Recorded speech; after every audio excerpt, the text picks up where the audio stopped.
the ability to turn your hips without your upper body going like this. Ready? Think about why it's so easy to go inside on the takeaway.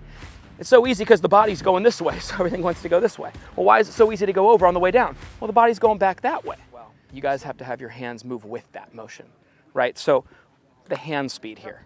I am firing those babies pretty fast, and I think, Bob, that's one thing you could even add to your swing because you're in such a good spot. You add some pop to your hands, it's only going to put more sizzle on the shot. So you guys watch. I used to do this drill where I would just show my players, and of course my body's rotating a little bit, but I'm trying to minimize it. Watch this. You know, and you can see how far the ball goes. It's fast hands. That sensation with me letting my hips go, you know, that's when it comes, you know, all together. And there's the first one we turned over. Okay, this is kind of more of an X factor thing. Whenever I say X factor thing, it's a plus handicap thought, pro thought. And when I put it into, a lot of people would have a hard time processing this, but I think this group can take this really well. Now, when you guys watch me here, there's not a spin out with my belt and my sternum going together from the top. The best players in the world, their hips and hands fire, but the upper body stays back and the upper body gets pulled through by the hands. Let me show you what that rehearsal looks like. I used to practice it like this. See that ball right there? From the top of the swing, I'm going to keep my sternum facing that ball as my hips and my hands fire through. Now, what's cool about that feeling, it literally feels, boom, like you're hitting a wall right there. And I still feel my arms are coming down in front of my chest. I'm not immediately rushing from the top, which if we do that, we know we're gonna be moving out, guys, and then that ruins the swing plane, right? So if you watch this, this is the rehearsal I like to have. You see I'm staying back?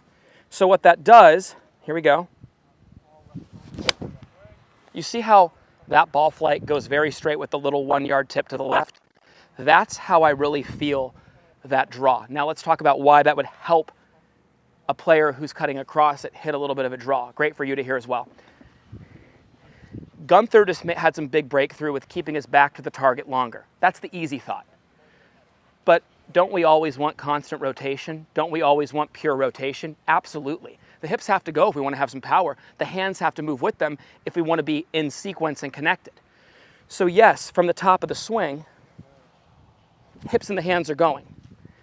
But for a player who's been chesting it and going this way, the nice thing about that disassociation is the arms and hands use the space that you have here to get back down on the same path they went back. Think about why it's so easy to go inside on the takeaway. It's so easy because the body's going this way, so everything wants to go this way. Well, why is it so easy to go over on the way down? Well, the body's going back that way. So if we can keep the chest back as the arms come down, we're doing something special, but that doesn't mean the hips stall. So what I used to do in the gym to help that, I used to have a lady I used to work with. We'd get on that little disc with the balance thing in the middle, where you could get the hips going like this. But she would hold the alignment rod right in my sternum. And I used to do this for minutes, back and forth, pocket back, pocket back, pocket back, pocket back, without this moving at all. The ability to turn your hips without your upper body going like this, ready? That's the disassociation between the upper body and lower body that I just want you guys to know is kind of a next level thing. Where's your shoulders when that's happening? So here we go. So from the top of the swing down. Yeah. So here's the thing. That's the feeling of that left shoulder staying under your chin with your hands coming down. But look at, see how the hip's still opening up?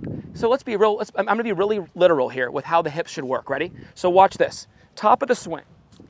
From top to transition, so the transition into the slot, I should say, my left hip comes back and matches my right, and they're square. From slot to impact, my left hip gets even deeper behind as it delivers that club. But if you watch the shoulders in that sequence, the shoulder stays very close to the underneath that chin as the pocket goes back. And then I'm here, but what's funny is my chest is really facing the ball at impact, and I'm very square with my upper body in relation to my lower body. At impact, guys, your lead hip should be at its maximum depth right here. It should already be at its maximum depth, and then everything follows through. But your left shoulder's at the target. But your left shoulder's more at the target and not backed out. Yeah, with it. Here, that's the golfer who loses. They don't compress the ball, first of all. So yeah, a lot of times you go out, but also you're out of the shot too soon. So a lot of thin shots happen. A lot of right shots happen. It's the same as leaving the bat on the shoulder and clearing like this, right? Not getting the handle in front of you and then out this way. You know, it's the same thing. So I want you guys to know what the hips do literally, okay? Watch this, here we go. Back, left one comes back and matches the right. Left one gets even further back. Shoulders, back stays to the target right here. And then, through impact, I let it go.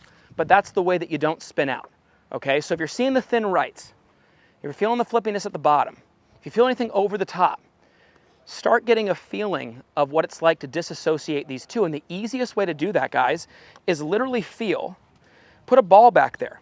Feel the chest facing that as the hands and the hips open up. And you'll see that it's impossible to actually leave it back there. Even when I'm doing it, my sternum's gradually moving this way. I'm just not letting it fly with my belt buckle. And that's an X factor part of the swing that I want you guys to know. That's a pro move right there. Okay, but I want you to see one more time. Blake, go ahead, buddy. What was the question? Kind of when you were holding my head back there. 100%.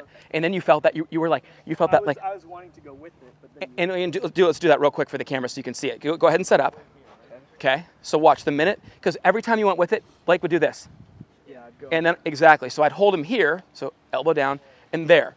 And see that, I can even feel when I hold you here, Yeah, that I necessary tension through there, that's actually good. And you immediately went, oh, Yeah. because you know what that O is?